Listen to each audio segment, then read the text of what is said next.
Hey guys, thanks for messaging me with your questions. I just got another email with some questions. I thought it would be really great to do another video here for you guys and answer some of these questions that I just got. So the first question is, how long did it take you to find a location? So I actually did a video on this. You could actually search our YouTube channel and subscribe to the channel as well. And it's actually one of our very first videos. It basically tells you the tips and tricks of finding a location for your indoor play area. So for us, it actually took several months for us to find a location. I think we started searching around like May or June, and we didn't actually lock a location in until about September. And that was because of several different things. One is that we were looking actively at several different locations, and then we were actually basically finding out that not every owner welcomed us in their space, and then we were balancing the cost of how to build out each location. So in the end, we chose a location that wasn't the best location for us because we're actually kind of hard to find, and we hear that complaint a lot, but the location that we chose actually was the most beneficial cost-wise, because in the end, we really want to make sure that Imagine Play can sustain itself, and the less overhead we have, the better, so that way we can start generating a profit, or at least sustaining ourselves sooner rather than later, because I really don't want to be looming in debt for like 5 years, which is what we have the lease for. And it took us a really long time to kind of get that lease into order to, I think, like at least like 2 months. So just be aware of that when you're looking for a location. What's the square footage of Imagine Play? So we are 3,603 square feet, and that sounds like it's pretty big, but it's actually not really, because our party rooms take up a lot of space, and then our eating area also takes up a majority of our space. So really the play area itself only is about a little bit over 1,000 square feet, and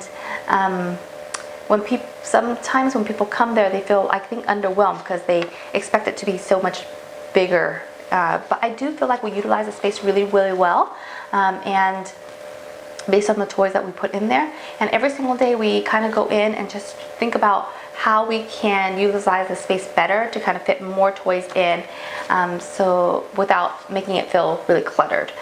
So you definitely could do it in a smaller space, but if you can get a bigger space, it's highly recommended. How early did you start your website, social media, etc. before actually opening?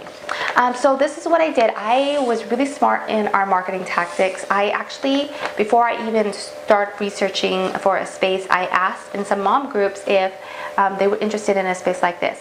So just find some dedicated mom groups in your area, and then see what the interest is, because you want to make sure that you have a very good group of people. And so what we did was that after people answered that they were interested in it, we kind of put all these people in a folder of people that might be interested in our play space.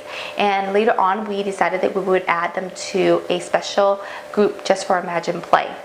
So we didn't actually start that group, I think, until we actually got the lease, or maybe a month before we got the lease. And we just used the group as a way to kind of keep people updated, keep people excited about our space. And we kind of still use the group now as, I guess, in sort of a marketing tool, but more of just a way to keep our members updated and the way to kind of get people excited about the new things that are coming up. As you know, with Facebook, Facebook pages and Facebook business pages, not everybody sees your post anymore. I think like 1% people actually see your post. So with Facebook groups, you have a better way of interacting with people, a better way of communicating with people, and a much better chance of people seeing your updated posts. So having a group is very beneficial. Is your eating area separate from play areas, or do you have them scattered throughout your space? So we are organized this way. We have an infant area, and then we have our eating area, and then we have our main play space area. So our eating area is kind of like in the middle. And we ask people to eat in a certain area where the tables are, just because we don't want to be tracking food into the main play areas for different reasons, right? One is really we don't want babies picking up food that they shouldn't be eating, right? But also just to keep the play area clean, keeping the play equipment clean. Those things are really important to us. I wouldn't make this a be-all-end rule. I think that you should think about the play space as like your personal preference.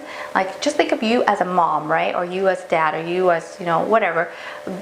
what do you prefer when you go to a play space? You know, maybe you don't care if there's food in the play area, you know, but just for me, when I started my play place, I just thought about what I like when I go to certain play places. And for me, I just like it when I go in and I can tell that the place is well kept.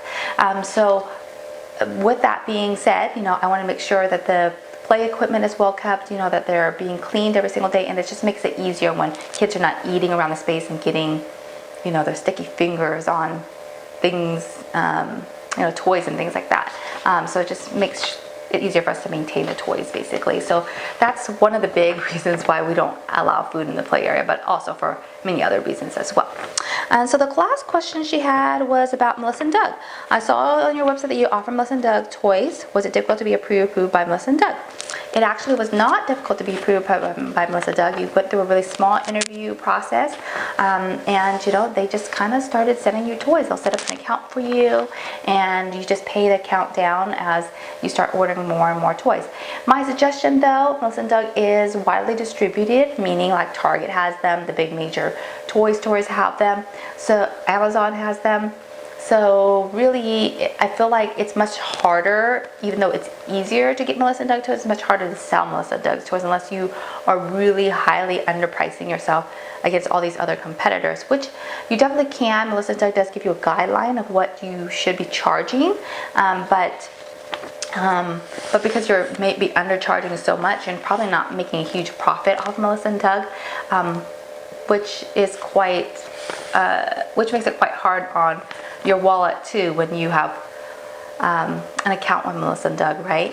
What I would suggest is maybe going to a toy convention. I saw the other day that there was one in Las Vegas, and one of the other play place owners down in Southern California went to it, and that looks really, really cool. So it's a really great way to go in and actually look at the toys that you want to provide in your space, and you know, also provide toys that you're going to use in your space as well, because more people are more likely to buy the toys if it's actually out there sitting in the play space area. And Melissa & Doug's very, very great about providing toys that you can open and demo out, and then they will give you credit for that. So that's really great of them as well. So those are all her questions so far. Make sure you subscribe to this channel for keeping more tips and tricks, and you're welcome to always message me with more questions. I will talk to you next time.